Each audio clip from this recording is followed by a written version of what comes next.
My cousin publicly humiliated my autistic son in front of dozens, so we left, and she called CPS and tried to have my son taken away, not realizing just how fast the tables can turn. When my cousin Vanessa was having a wedding, my son Mikey was the first person I told. He has semi-low functioning autism, so more often than not, my friends or acquaintances specifically request for him not to come, which meant we never went to events together. But I assumed my aunt would be different.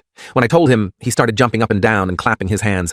"Really, Daddy? Really? I can go?" When I exclaimed an enthusiastic "YES," he jumped into my arms and we twirled around. One symptom of his autism is that he is quite easily joyed by the little things in life. So as we made our way to the wedding rehearsal, I made sure to prep Mikey on wedding manners. Don't talk during the ceremony. Try to be quiet. It's the bride's day, not ours, etc. He seemed pretty attentive, so I thought all would be okay. But we were halfway through the practice ceremony when Mikey started smiling really hard. He only does this when he's really happy about something. So I squeezed his hand tight as if to say, "I'm happy too." But we stayed completely silent, like radio silent. But when Vanessa made it to the top of the aisle, she screeched, "Excuse me? What is he doing here?" My heart dropped, and I turned to Mikey, who was still smiling, not knowing she was talking about him. No one else said anything, but instead of just continuing the ceremony and focusing on her wedding, Vanessa turned to her groom and screamed like a banshee, "I thought you told him not to come." By this point, she was pointing straight at Mikey, and he started tearing up. The audience was silently whispering, and I even caught sight of a few looks of disgust towards her. Unfortunately, they were the minority, because most of the audience were nodding their heads in agreement, as if it was the most disgraceful thing they'd ever seen. I wanted to yell at Vanessa, to tell everyone I can't wait until she dies of obesity so me and Mikey can dance on her grave, but I didn't say any of that. I wanted to be a good role model for Mikey, so we just walked out. As soon as we were outside the church, Mikey had a meltdown. "Why would she say that about you, Daddy? That was so mean." I thanked the heavens he didn't know it was about him. "Son, some people are just bitter because they don't like themselves." Luckily, this was just the wedding rehearsal, and 2 days later, the real wedding happened. Luckily, Mikey believed the one we went to was the real one, so he didn't question it when I left him with the babysitter for the day. I'm a pretty big marriage guy. So for the first half of the day, I let Vanessa have her moment completely undisrupted. It wasn't until dinner that I tapped my glass to make a speech. The whole room was silent. Vanessa took the opportunity to mouth the words, "Thank you for not bringing him." I smiled, but not for the reason she was thinking. As you can see, I am currently at this wedding without my wonderful son, Mikey. The air was filled with an awkward tension, but I didn't care. A lot of you didn't want him here today, but he still wanted to give a few words. I then took my phone out and started playing a voice recording. It was one I had secretly recorded of Mikey talking about how happy he was for Vanessa and her husband in 7-year-old terms. Hearing his voice so full of happiness made me tear up, and the rest of the table did too, except Vanessa, who looked so angry I thought she was about to explode. Still, she cheersed with me and the rest of the family. Little did I know, that moment ended up being the calm before the storm, because the next day, not even 24 hours later, there was a knock at the door, and it wasn't Vanessa. Instead, it was CPS. They asked me a few vague questions before barging past me and examining my home. My head was spinning, and I barely understood what was going on. The woman started marking every little thing down on a clipboard. Mikey's mattress with no bed frame because of overstimulation. Noted. Plastic on the furniture because of Mikey's toilet accidents. Noted. Locks on the cupboards to protect him from sharp objects. All noted. All marked as evidence. I tried to tell her about his autism, but that's when she whispered under her breath, "That's what they all say," before calling her higher up. I assumed this was due to inexperience, since she looked like she just graduated college. When she hung up, she told me they had to do an emergency removal order and were going to place him in the hands of his closest relative. I immediately offered his grandma. The following 72 hours were hell. My stomach was turning, and I felt completely powerless. And above everything, I was angry. I knew somehow Vanessa was behind this, and once everything was said and done, I planned on making her pay. This wasn't just about excluding him from a wedding anymore. She was trying to take my son away permanently. As I sat in my empty house, surrounded by Mikey's toys and clothes, I started making phone calls. First to a lawyer who specialized in family court and disability rights. Then to my mom, who confirmed they hadn't placed Mikey with her despite my request. Then to Mikey's developmental pediatrician, who was outraged when I explained the situation. Nobody messes with my son. Nobody. Vanessa had no idea what she'd just started. I spent the next morning frantically gathering every document I could find related to Mikey's care. Medical records, therapy assessments, school IEPs, notes from his pediatrician, anything that would prove I was a good father. My hands were shaking so bad I could barely organize the papers. I kept thinking about Mikey and where he might be. Was he getting his medications? Did they know about his sensory issues? Was someone making sure he had his special blanket at night? right? I called his developmental pediatrician, Dr. Chen, again to see if she could write a letter explaining his accommodations. She was absolutely furious about the situation. I've been Mikey's doctor for 5 years. Those accommodations are medically necessary, not neglect. She sounded personally offended. I'll have a letter for you within the hour, and I'm happy to testify if needed. While waiting, I reached out to my neighbor Morgan, who works as a special education teacher. She's known Mikey since he was 4 and has helped me implement a lot of his home strategies. She immediately offered to write a character reference. This is absolutely ridiculous, she said. I see you with Mikey every day. You're the most devoted father I know. By noon, I had a small stack of documentation and was on my way to meet with the lawyer I'd called Elizabeth Reyes. She specialized in cases involving children with disabilities and came highly recommended by a parent support group I belonged to. Her office was small, but welcoming, with children's drawings on the walls. Elizabeth was all business, though, taking detailed notes as I explained everything from the wedding invitation to the CPS visit. So, you believe your niece made this call as retaliation for the recording? She asked, raising an eyebrow. I nodded. I know it sounds paranoid, but the timing is too perfect. Less than 24 hours after I embarrassed her at her wedding, CPS shows up? Elizabeth didn't look surprised. Unfortunately, false CPS reports as revenge happen more often than you'd think.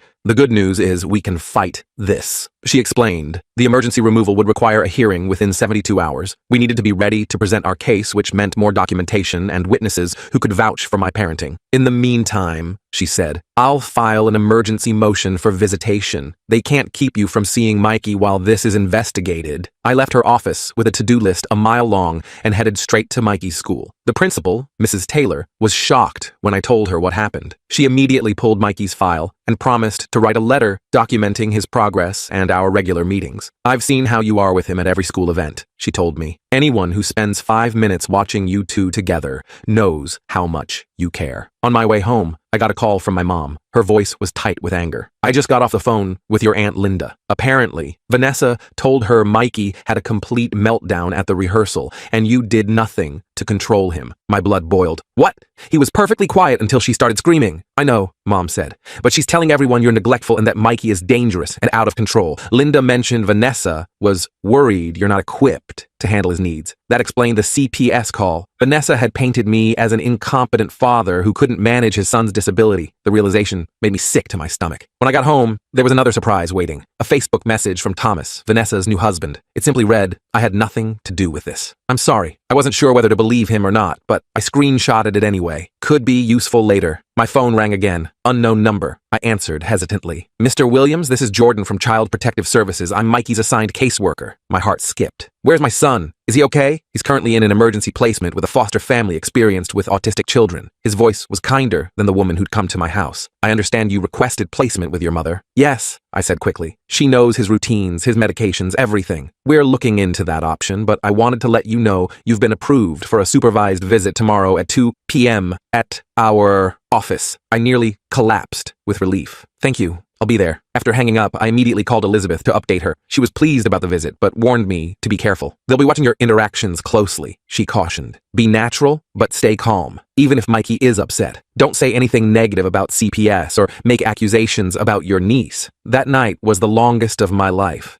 I kept walking into Mikey's room, expecting to see him curled up with his dinosaur plushies.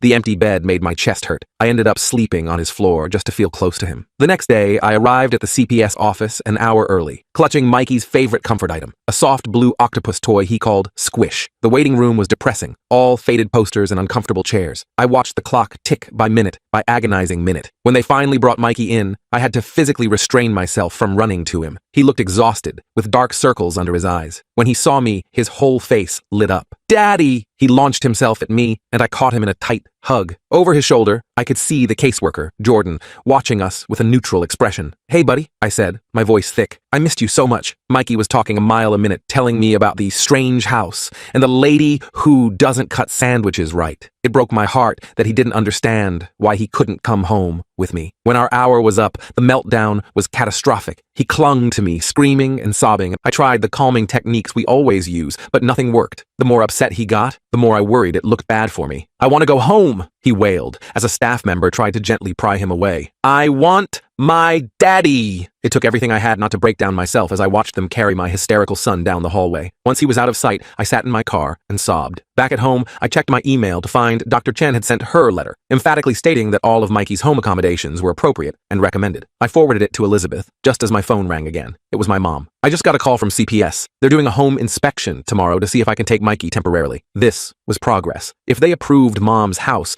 at least Mikey would be with family until we could get him home. That's great, Mom. Did they say anything else? There was a pause. Just that they received additional concerns about your care of Mikey. My stomach dropped. Additional concerns? From who? They wouldn't say, but I have a pretty good guess, she said grimly. Vanessa was doubling down. I wondered what new lies she was telling now. The thought made me angry enough to do something I probably shouldn't have. I called her directly. To my surprise, she actually answered. What do you want? Her voice was cold. I want to know why you're trying to take my son away from me, I said, struggling to keep my voice steady. She scoffed. I'm not doing anything except expressing legitimate concerns about my nephew. Mikey needs professional help. Not just you making excuses for his behavior. He has professional help. He has doctors and therapists, and he still can't behave properly in public, she interrupted. The way you let him act at my rehearsal proves you can't handle him. I was so stunned I could barely speak. He was completely quiet until you started screaming at him. That's not how I remember it, she said smugly. And neither do most of the guests. That's when it hit me. She was getting other people to make statements against me. I hung up before I could say something I'd regret. I immediately called Elizabeth to tell her about the conversation. She advised me not to contact Vanessa again and to document everything that had happened so far. I spent the rest of the evening writing a detailed timeline, from the wedding invitation to the CPS visit. The hearing was scheduled for the next day. Elizabeth met me outside the courthouse, looking confident in a crisp suit. We have strong documentation, she reassured me, and Dr. Chen will be testifying by phone. As we walked in, I saw Vanessa sitting in the hallway with an older woman I didn't recognize. She smirked when she saw me. The hearing room was small and less formal than I expected. The judge, an older man named Judge Williams, reviewed the initial CPS report while Elizabeth presented our documentation, the letters from Dr. Chen, Mrs. Taylor, and Morgan, along with all of Mikey's medical records. Your Honor, Elizabeth said, the accommodations CPS flagged as concerning are all medically recommended for a child with Mikey's specific needs. They're not signs of neglect, but of attentive parenting. The CPS worker who'd inspected my house testified next, describing what she'd found. When questioned by Elizabeth about her experience with autistic children, she admitted she had limited training. And did you consult with any autism specialists before determining these accommodations were inappropriate? Elizabeth asked. Well, no, but thank you. Elizabeth cut her off smoothly.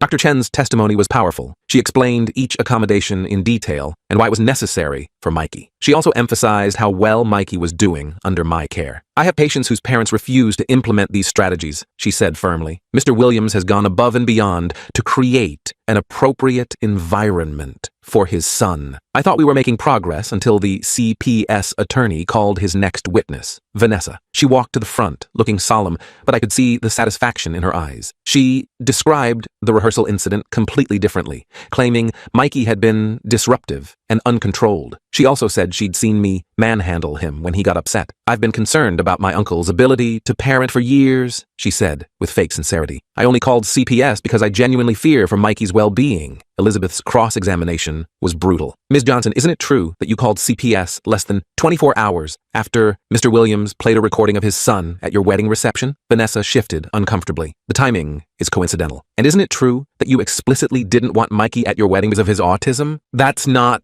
Yes or no, please, Vanessa glared. I wanted an adult-only wedding. Elizabeth smiled slightly. Yet several children were present, correct? Your flower girl, ring bearer, and at least 3 other guest children. Vanessa's face flushed. Those children know how to behave. So it wasn't an adult-only wedding. You specifically didn't want one child, Mikey, because of his disability. The judge was watching Vanessa carefully now. Elizabeth continued her questioning, establishing that Vanessa had rarely interacted with Mikey before the wedding and had no expertise in autism or child development. One final question, Elizabeth said. Did you tell your guests that Mr. Williams shouldn't bring Mikey to the rehearsal? Vanessa hesitated. I might have mentioned it to a few people. So you deliberately excluded a child based on his disability, then called child services when his father brought attention to this discrimination? Objection, the CPS attorney called. Argumentative, Sustained, said the judge, but he was frowning at Vanessa. When it was time for closing statements, Elizabeth emphasized that while Mikey's care might look unusual to someone unfamiliar with autism, everything in my home was designed for his well-being. The only evidence against my client is the testimony of a woman who has demonstrated clear bias against his son and who made this report immediately after being embarrassed at her wedding. The judge took a short recess to review everything. Those 20 minutes felt like years. I kept replaying Vanessa's testimony in my head, furious at how she'd twisted everything. When Judge Williams returned, he looked directly at me. Mr. Williams, I'm dismissing the emergency removal order. Based on the evidence presented, I see no indication of neglect or harm. In fact, quite the opposite. The relief was so intense I nearly fell out of my chair. However, he continued, I am ordering a follow-up home visit with a specialist in developmental disabilities to ensure all accommodations are appropriate. Until then, your son will be placed with his grandmother, with unlimited visitation for you. It wasn't a complete victory, but it was close. Mikey would be with family, and I could see him whenever I wanted. As we left the courtroom, Vanessa pushed past me, face twisted with anger. This isn't over, she hissed. Elizabeth put a hand on my shoulder. Actually, I think it is, she said loudly enough for Vanessa to hear. And if you make any more false reports, my client will pursue legal action for harassment. I was allowed to pick Mikey up from the foster home that afternoon. The foster mom seemed nice, but admitted he'd been struggling. He's barely slept, she told me gently. He keeps asking for his daddy and his room. When Mikey saw me, he was cautious at first, like he was afraid I'd disappear again. But when I told him we were going to Grandma's house, his whole body relaxed. And you'll be there too? He asked anxiously. Every day, buddy, I promise. On the drive to my mom's, Mikey fell asleep, clutching Squish. I kept glancing at him in the rearview mirror, still not quite believing I had him back. At Mom's house, we set up his temporary room together, trying to make it as familiar as possible. I brought his weighted blanket, his visual schedule board, and some of his favorite books. Mom had already stocked the fridge with his preferred foods. I always knew that girl was trouble, Mom muttered as we worked. Even as a child, she was a bully. I told her about Vanessa's threat as we left court. Mom shook her head. Let her try something, she said fiercely. We're ready for her now. That night, I stayed at Mom's, sleeping on an air mattress next to Mikey's bed. Around midnight, I woke to find him standing next to me, tears streaking his face. What's wrong, buddy? I asked, pulling him close. I had a bad dream, he whispered. The mean lady took me away again. I held him tight, promising no one would ever take him away. Eventually, he fell back asleep in my arms, and I carefully carried him back to bed. The next morning, I got a call from Jordan, the CPS caseworker. The specialist would be doing their home visit at my house the following day. We arranged for Mikey to be there too, so they could observe us in our normal environment. For what it's worth, Jordan said, after reviewing Dr. Chen's letter and the judge's decision, I don't anticipate any issues. I spent the day deep cleaning the house and making sure everything was perfect. Mom helped me organize Mikey's medication chart and therapy schedule to show the specialist. That evening, I got a strange text from an unknown number. Check your email. You need to see this. I opened my email to find a message with no subject line. The attachment was a video file. I clicked play and felt my blood run cold. It was footage from Vanessa's wedding reception, taken by someone at a nearby table. It showed me giving my toast and playing Mikey's recording, but it also captured what happened after, when I thought no one was watching. Vanessa was leaning close to several guests, pointing at me and clearly talking about me. The camera was too far away to catch what she was saying, but her gestures were animated and angry. Then came the decisive moment. She pulled out her phone, typed something, and showed it to the person next to her, who nodded encouragingly. The time stamp on the video was 9:47 p.m. According to my CPS documentation, the initial report was made at 9:52 p.m., 5 minutes later. I immediately forwarded the video to Elizabeth with the message, "Proof Vanessa made the call from the wedding reception." Her response came quickly. "Bingo. Who sent this to you?" I realized I still didn't know. I replied to the unknown number. "Thank you. Who is this?" The response shocked me. "Thomas, Vanessa's husband. I'm sorry about all of this. I tried to stop her. I didn't know what to make of this. Was he genuinely sorry, or was this some kind of trap? I decided to be cautious. "Why are you helping me?" I texted back. "Because what she's doing is wrong," came the reply. "She's been obsessed with making you pay for humiliating her. She even convinced her bridesmaid to make a false statement to CPS. This was huge." I called Elizabeth and read her the texts. She advised me to ask Thomas if he'd be willing to provide a statement, but not to pressure him. "Be careful," she warned. "If Vanessa finds out he's helping you, it could create an even bigger problem." I texted Thomas again. "Would you be willing to tell the truth to CPS?" The response took almost an hour. "I'll think about it, but Vanessa can't know it was me." The next day was the home visit with the specialist. Dr. Ramirez was nothing like the first CPS worker. She was older, experienced, and immediately got down on Mikey's level to talk to him. She asked him to show her his room, his toys, his schedule board, treating him with respect rather than pity. She spent 2 hours observing us together, asking thoughtful questions about our routines and watching how Mikey and I interacted. She nodded approvingly when she saw his sensory corner and the picture communication cards we used when he was overwhelmed. "You've created a very supportive environment," she told me as we wrapped up. My report will reflect that. I felt a weight lifting off my shoulders. We were almost through this nightmare. I just needed her official report, and then Mikey could come home permanently. That evening, I got another text from Thomas. Vanessa knows someone sent you the video. She's furious. Be careful. Before I could respond, my phone rang. It was Jordan from CPS. Mr. Williams, I'm calling because we've received another report regarding Mikey. My heart sank. What now? The caller claims you've been medicating your son unnecessarily to control his behavior. I couldn't believe it. That's completely false. His medications are all prescribed by Dr. Chen. I have the records to prove it. I understand, Jordan said, sounding tired. Given the circumstances and the judge's previous ruling, we're not taking action on this report. But I wanted you to be aware. Vanessa was getting desperate. The fact that this new accusation wasn't being acted on suggested CPS was starting to see through her tactics. But I was still worried about what she might try next. I called Elizabeth again to update her on the new development. This is actually good for us, she said. Multiple false reports strengthen our case if we need to take legal action against her for harassment. What should I do now? I asked. Document everything, and I think it's time we have a serious conversation about a restraining order. The next day, Dr. Ramirez's report came in. As expected, it was extremely positive, concluding that my home was ideally suited to meet Mikey's developmental needs and that our bond was secure and nurturing. She specifically noted that all medications and therapies were appropriate and well managed. Jordan called that afternoon. Based on Dr. Ramirez's assessment, we're closing the case. Mikey can return home immediately. I nearly cried with relief. Thank you. Mr. Williams, Jordan added, off the record, I want to apologize for how this was handled initially. The first caseworker should have recognized the specialized accommodations for what they were. I appreciated his candor, but all I could think about was bringing Mikey home.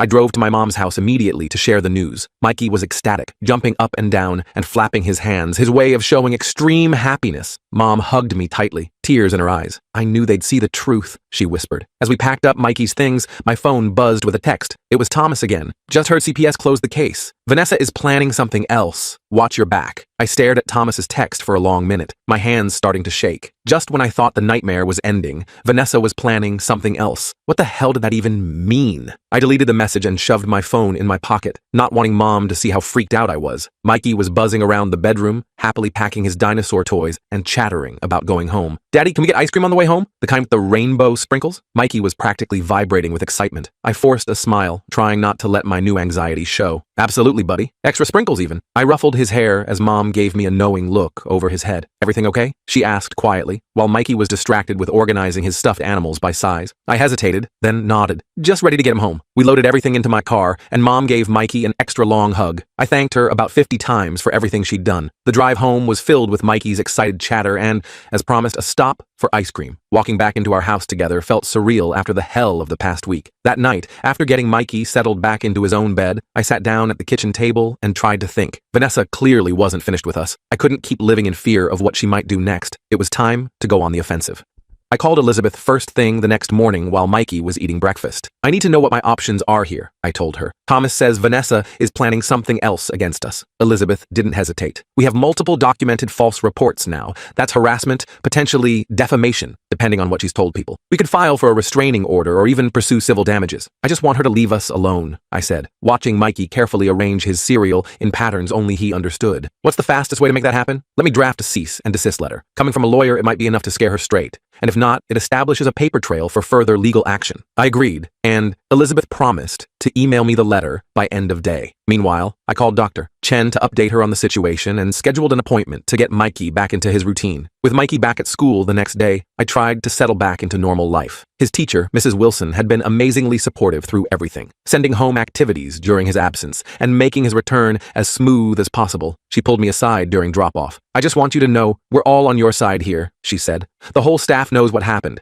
If anyone suspicious comes asking about Mikey, we'll contact you immediately. I thanked her, relieved to have allies watching out for us. Elizabeth emailed the cease and desist letter that afternoon. It was formal and intimidating, outlining all of Vanessa's actions and warning of legal consequences if the harassment continued. I printed it, planning to mail it certified so she couldn't claim she never received it. That evening, I was helping Mikey with his bath when the doorbell rang. Telling him to stay put for a minute, I quickly dried my hands and went to answer it. When I checked through the peephole, my stomach dropped. It was Vanessa. For a split second, I considered not answering, but then I realized this might be my chance to to end this once and for all. I opened the door, but blocked the entrance completely. What do you want? I asked coldly. Vanessa looked different than at the wedding or courthouse. Her makeup was minimal and she seemed tired. I need to talk to you, she said. I have nothing to say to you. In fact, I was just about to mail you this. I grabbed the cease and desist letter from the side table and thrust it at her. She took it, glancing at the letterhead. More legal threats? Real mature? You tried to take my son away from me with lies, I said, keeping my voice low but intense. You're lucky all you're getting is a letter. Vanessa's face hardened. You humiliated me at my wedding,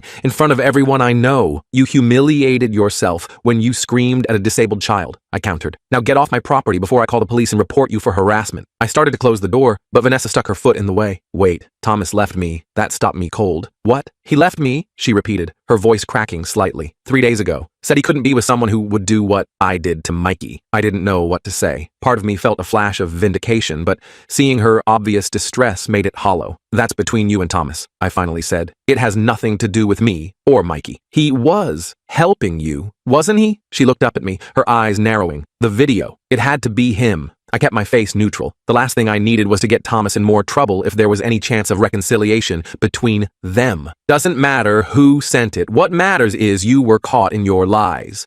And you need to stop. Now. For good. Vanessa's expression changed, hardening again. You think you've won, don't you? That everyone's on your side now? Well, guess what? I've been talking to other family members, telling them how you're using Mikey's condition for attention and sympathy. I couldn't believe she was still trying to turn people against us. Get out, I snapped, pushing the door against her foot. People believe me, she continued.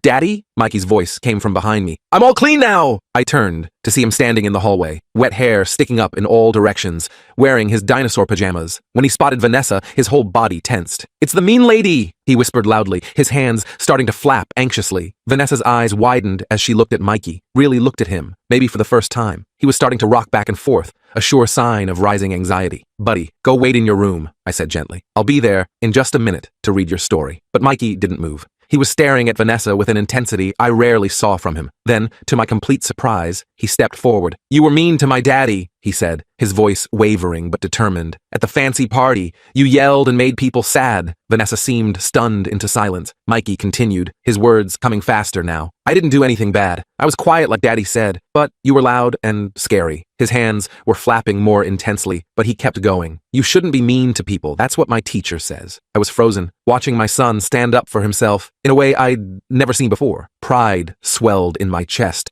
momentarily drowning out my concern about his rising agitation.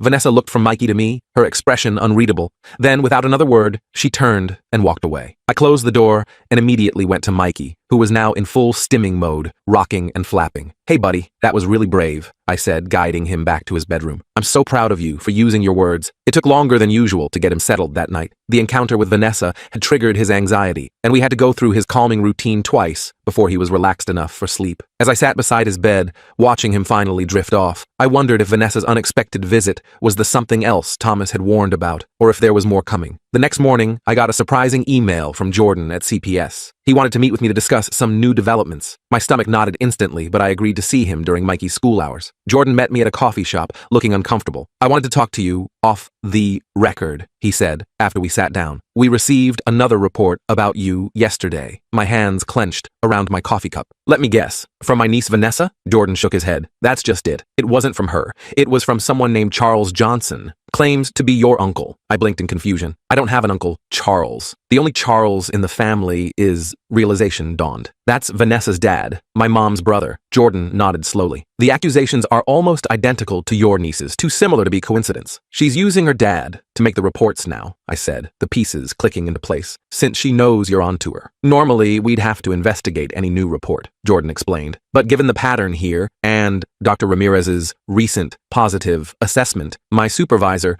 has marked this as potentially malicious. He paused. I shouldn't be telling you this, but I thought you should know what you're dealing with. I thanked him for the heads up, my mind already racing with this new information. When I got home, I called Elizabeth immediately and explained what Jordan had told me. This is actually perfect, she said, sounding almost pleased. And now we can demonstrate a pattern of coordinated harassment. I'd like to amend our cease and desist to include all members of Vanessa's immediate family. While Elizabeth worked on the legal side, I decided it was time to bring in reinforcements of my own. I called my mom and filled her in on everything. Vanessa's visit, Uncle Charles's false report, all of it. Mom was livid. Charles always did whatever his precious daughter wanted, she fumed. But this is beyond the pale. I'm calling a family meeting. I tried to talk her out of it, worried it would only escalate things, but Mom was adamant. This isn't just about you and Mikey anymore. They're dragging the whole family into their vendetta. Everyone needs to know what's really happening. The family meeting was set for Sunday afternoon at my mom's house. I was a nervous wreck leading up to it, especially when Mom told me she'd invited everyone, including Vanessa and her parents. I arranged for Mikey to have a play date with his friend from therapy so he wouldn't have to deal with the stress. When Sunday arrived, I was surprised by how many people showed up. Aunts, uncles, cousins I hadn't seen in years. Apparently, the family drama had piqued everyone's interest. Vanessa came with her parents, her face a mask of composure that slipped when she saw how many people were there. Mom took charge immediately. I called you all here because there's been a campaign of harassment against my son and grandson, she announced once everyone was seated, and it's coming from inside this family. You could hear a pin drop. Mom laid out everything chronologically. The wedding incident, the CPS calls, the false accusations. She had printed copies of Dr. Ramirez's report and the cease and desist letter, which she passed around. And now, she finished, staring directly at Uncle Charles. We have reason to believe others are making false reports to continue this harassment. Uncle Charles turned red. I was just concerned about the boy. You've seen Mike exactly twice in the past 3 years, Mom cut in. Both times at family gatherings that you left early. You have no idea what he needs. Aunt Linda, another of Mom's siblings, spoke up. Vanessa told us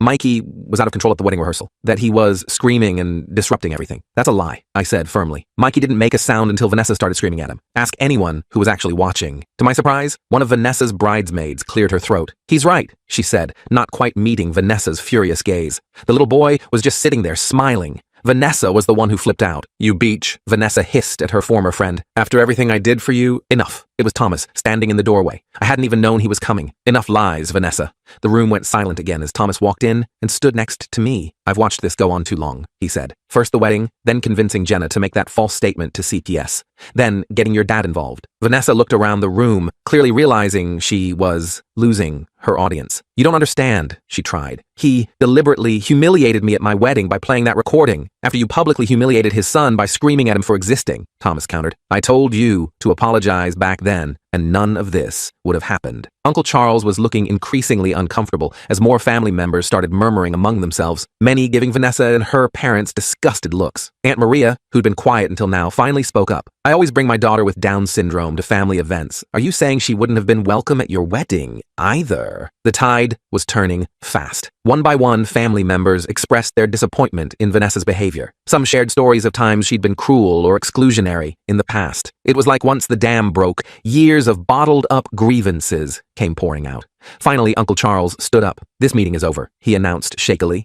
Vanessa, Linda, we're leaving. But before they could go, my mom stepped in front of the door. Not until I make something perfectly clear, she said. If any of you make another false report, contact CPS, or spread lies about my son or grandson again, I will personally make sure every person in this family knows exactly what kind of people you are. And we will pursue every legal option available to us. The room erupted in supportive agreements. Vanessa looked around at the unified front against her and finally seemed to understand she'd lost. Without another word, she pushed past my mom and left, her parents hurrying after her. Thomas stayed behind. I'm sorry I didn't stand up to her sooner, he told me. I kept hoping she'd come to her senses. I nodded, still processing everything that had just happened. Thank you for coming today. It made a difference. In the days that followed, the family rallied around us in ways I never expected. Aunt Maria invited Mikey for a play date with her daughter. Uncle James, who I'd barely spoken to in years, called to ask if Mikey might like to try fishing at his lake house. It was like Vanessa's attempts to isolate us had backfired completely. Elizabeth called a week later with good news. We've received formal written agreements from Vanessa, Charles, and Linda that they will cease all communication about you and Mikey, direct or indirect. They've acknowledged that any further false reports will result in immediate legal action. So it's really over? I asked, hardly daring to believe it. It looks that way, she confirmed. How are you and Mikey doing? I glanced out the window where Mikey was playing in the backyard, carefully examining bugs with a magnifying glass, completely in his element. We're doing great, actually. Better than before all this happened. And we were. The whole ordeal had been terrifying, but something unexpected had come from it. For the first time, Mikey was truly included in the family. People who'd previously made excuses not to interact with him were now making efforts to learn about autism and accommodate his needs. 2 months later, we attended a family barbecue at my cousin William's house. Mikey was nervous at first, clutching my hand as we approached the crowd. But then Aunt Maria's daughter spotted him and ran over, grabbing his free hand. "Come see the sprinkler. It's super splashy," she exclaimed. And after a questioning look at me and my encouraging nod, Mikey let himself be led away. I watched him playing with the other kids, his happy flapping, drawing curious but kind questions from his cousins rather than stares or whispers. Someone handed me a beer, and I turned to see Thomas. "He seems to be having a good time," he observed, nodding toward Mikey. "Yeah," I said, feeling a deep contentment I hadn't experienced in a long time. "He really is."